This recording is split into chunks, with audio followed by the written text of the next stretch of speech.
Picture this, a beautiful summer afternoon in an upscale neighborhood in Atlanta. Michael Carter, a former police officer with 15 years of service, is finally living his dream.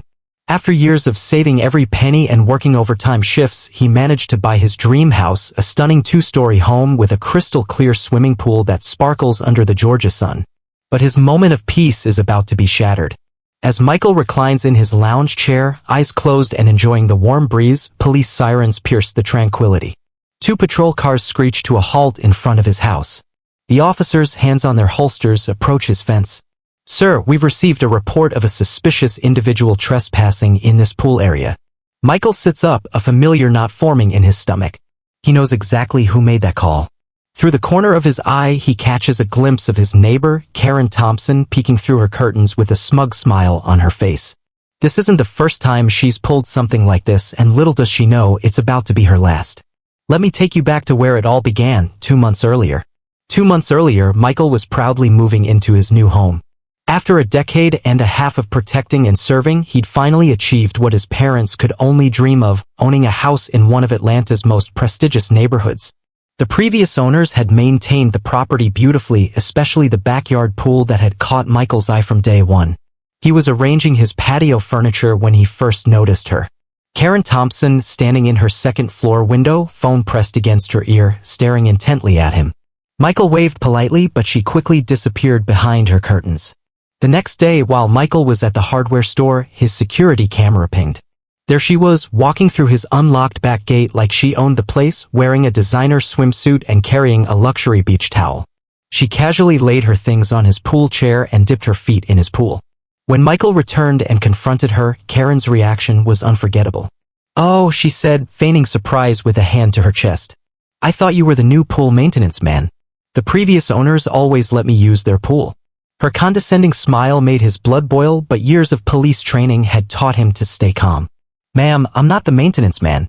I'm the new owner," Michael replied professionally, "and I'd appreciate it if you'd ask permission before entering my property." Karen's face twisted into an expression of disbelief. "You? The owner?" She laughed nervously. "There must be some mistake. I know the realtor handling this property, and she never mentioned," well, she gestured vaguely at him, leaving the racist implication hanging in the air. "There's no mistake, Mrs. Thompson. This is my home and you're trespassing. Please leave." Michael's voice remained steady, but inside he was counting to 10. As Karen gathered her things, she muttered under her breath, "We'll see about that." It wasn't a threat. It was a promise. Over the next few weeks, Karen's behavior went from annoying to outrageous. One Saturday morning, Michael woke up to voices and splashing. Looking through his window, he couldn't believe his eyes. Karen had brought 4 of her friends for a pool party in his backyard. "Ladies, you need to leave immediately," Michael announced, stepping onto his patio. "This is private property." "Oh, don't be difficult," Karen waved dismissively. "We're just having a little fun. Besides, this pool barely gets any use." Her friends looked uncomfortable, shifting in their designer swimsuits. "Karen told us she had permission," one woman whispered, quickly gathering her things. Michael maintained his composure, remembering his de-escalation training. "Mrs. Thompson, this is your final warning. The next time you trespass, I'm calling." "The police?" "Go ahead," Karen sneered, being the last to leave. "I know everyone at the precinct. My husband plays golf with Captain Richards." That afternoon, Michael installed security cameras. He'd learned from his years on the force, document everything. Within days, the cameras caught Karen testing his gate, peering through his windows, and even attempting to use her own key, copy from the previous owners. The final straw came when she hosted her book club.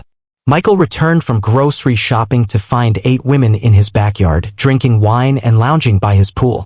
This time, he did call the police.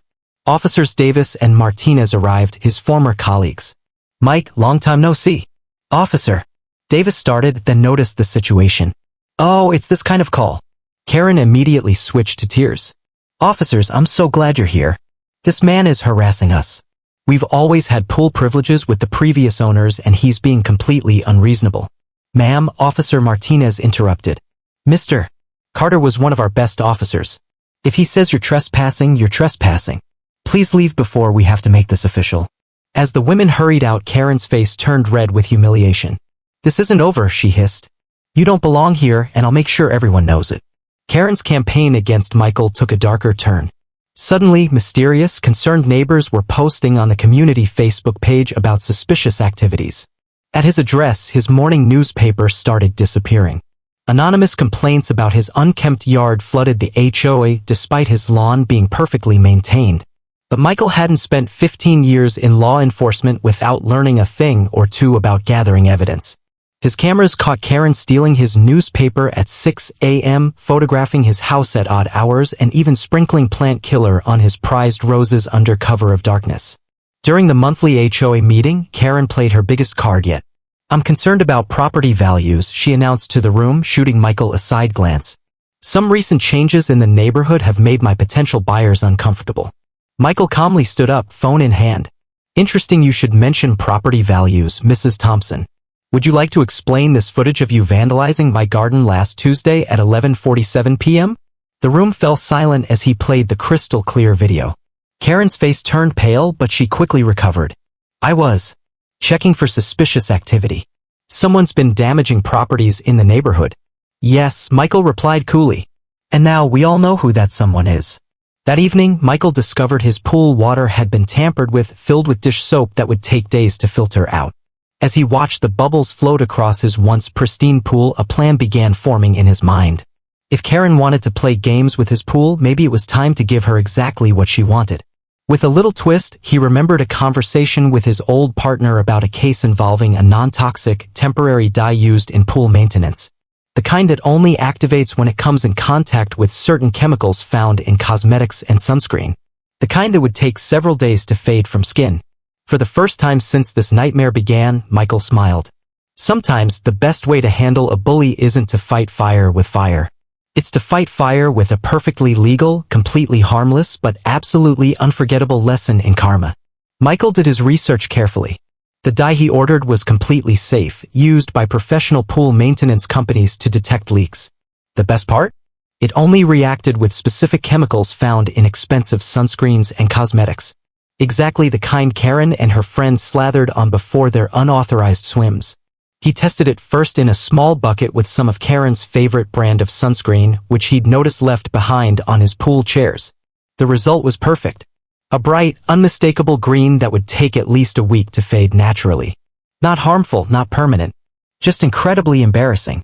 The timing couldn't have been better. Through the neighborhood grapevine, Michael learned that Karen was planning another unauthorized pool party that weekend. A small gathering to support local real estate values, she told everyone. Code 4, let's make the new neighbor uncomfortable. Michael prepared meticulously. He installed 3 additional hidden cameras at different angles, making sure to capture every possible view of the pool. He added the dye to the pool using the exact concentration recommended by the manufacturer. To anyone looking, the water appeared completely normal. Crystal, clear, and inviting. That evening, he noticed Karen on her phone in her backyard, gesturing animatedly toward his house. "Yes, he's usually gone all day on Saturdays," she said loudly enough for him to hear. "Trust me, it'll be fine. Bring your best swimsuit." Michael smiled to himself as he packed his car the next morning, making sure Karen saw him leave. But instead of driving away, he parked around the corner and walked back through the side gate to his home office, which had a perfect view of the pool. The security app on his phone pinged. Right on schedule, Karen was testing his back gate. This time, though, Michael didn't feel angry. He just settled into his chair, phone ready to record, and waited for karma to do its work. At precisely 2 p.m., Karen made her grand entrance. She sashayed through Michael's gate like she owned the place, followed by 6 of her friends, all carrying expensive beach bags and wearing designer swimsuits. They set up their little party with practiced efficiency, champagne bottles, fancy snacks, and Bluetooth speakers playing soft jazz. "Ladies, welcome to our Saturday sanctuary," Karen announced, raising her glass. "What the new owner doesn't know won't hurt him." The women giggled nervously, but the promise of a private pool party on a hot Atlanta afternoon quickly overcame their hesitation. One by one, they slathered on their expensive sunscreen, the exact brands Michael had tested. Karen was the first to dive in, making an elegant splash. "The water's perfect," she called out. Her friends followed, and soon they were all swimming, completely unaware of the chemical reaction slowly beginning to take effect. It started with Karen's friend, Susan. Karen? Is your skin looking different?" The woman was staring at her arm in horror. Under the bright afternoon sun, a distinct green tint was spreading across her skin. Karen looked down at her own hands and let out a shriek that could have woken the dead. What's happening? Her normally pale skin was turning a bright, unmistakable shade of green like a chameleon caught in a St. Patrick's Day parade. Panic erupted. Women scrambled out of the pool, screaming and grabbing their things. Their expensive makeup was now streaking green down their faces, their carefully manicured hands looking like they'd been dipped in food coloring. My daughter's wedding is next week, one woman wailed, examining her now green legs. I'm supposed to be in photos. Karen stood there, dripping in green, her face contorted in rage. This was deliberate, she sputtered, looking around wildly. That's when she spotted one of the cameras, its small red light blinking cheerfully. The exodus that followed would have made an Olympic sprinter proud. 6 green-tinted women running through the neighborhood in their designer swimsuits, leaving trails of wet footprints on the sidewalk. The video hit social media like a green tidal wave. Michael had edited it perfectly, starting with clips of Karen's previous trespassing incidents, followed by the pool party disaster, all set to the same jazz music they'd been playing. Within hours, it had millions of views across multiple platforms. Local news stations picked up the story. Trespassing Karen gets green with envy became the trending headline. Security footage showed Karen's repeated intrusions, her vandalism attempts, and finally, her emerald transformation.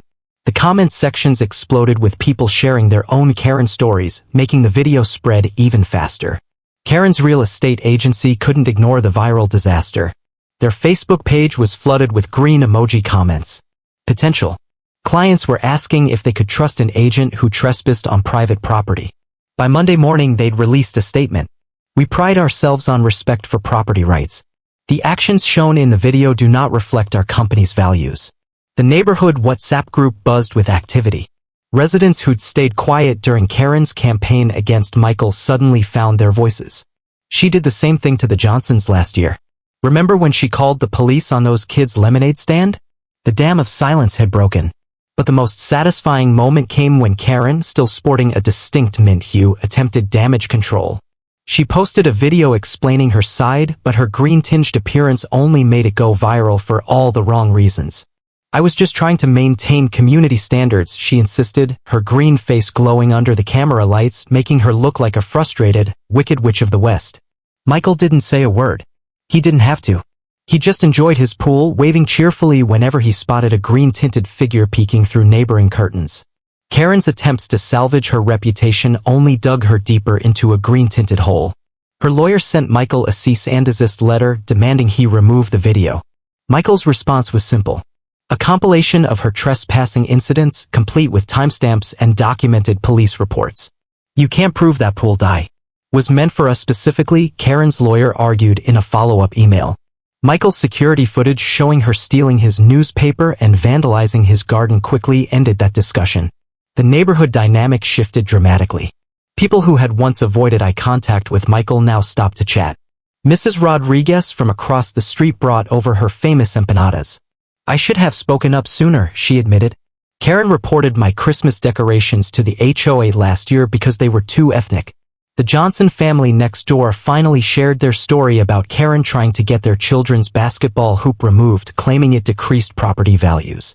Even Karen's closest friends started distancing themselves, especially since some of them were still sporting a faint green tinge. Karen's final attempt at revenge backfired spectacularly. She tried to organize a neighborhood meeting to discuss dangerous chemical usage in pools, but only 3 people showed up, all of them wearing green ribbons in silent support of Michael. The cherry on top came when Karen's husband was overheard at the local golf club. Do you know how hard it is to close a real estate deal when your wife is literally green, he complained to his friends. She can't even show houses right now. People keep asking if she's feeling well, Michael maintained. His professional demeanor throughout it all. When reporters asked for comments, he simply said, everyone is welcome to use my pool. They just need to ask permission first. His small smile spoke volumes. 2 weeks later, a for sale sign appeared in front of Karen's house. The remaining green tint had finally faded from her skin, but her reputation was permanently stained. She started taking the long way around the block to avoid passing Michael's house, especially during his weekend pool parties. These gatherings had become a neighborhood highlight. Michael hosted them properly with written invitations, safety rules, and his famous grilled ribs. Children splashed happily while parents chatted, creating the kind of community Karen had claimed to protect but actually destroyed. You know, said Tom from 2 doors down, I've lived here for 20 years and this is the first time I've really known my neighbors. He was helping Michael set up for a Labor Day barbecue, the pool sparkling innocently in the background. The Rodriguez kids started a running joke, tiptoeing exaggeratedly past Karen's house while wearing swim gear, calling out in stage whispers, "Don't tell Karen." Even their parents couldn't help but laugh. Real estate agents showing Karen's house had to explain to potential buyers why the current owner was selling. The story had become such local legend that they were legally obligated to disclose it. "No, the pool incident won't affect your property," they'd assure concerned buyers. The green dye was completely temporary. Karen made one final appearance at an HOA meeting before moving out. She'd prepared a speech about neighborhood decline, but when she stood up, someone in the back simply started humming, "It's not easy being green." The room erupted in poorly concealed laughter, and Karen fled, her face flushed a shade of red that clashed magnificently with her fading green undertones. The day Karen's moving truck pulled away, Michael raised a glass of lemonade in his backyard, not in celebration of her departure, but in appreciation of how standing up to a bully had brought his community together.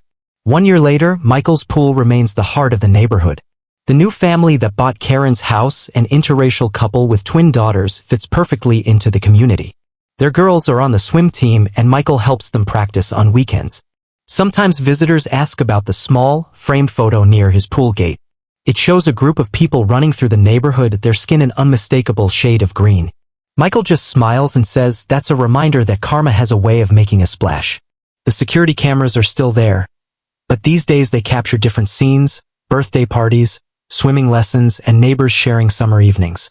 The HOA meetings are shorter, friendlier, and remarkably free of complaints about property values. Last week, Michael received an interesting email. A local news station had discovered that Karen, now living in another state, was making waves in her new neighborhood. Something about demanding access to someone else's tennis court.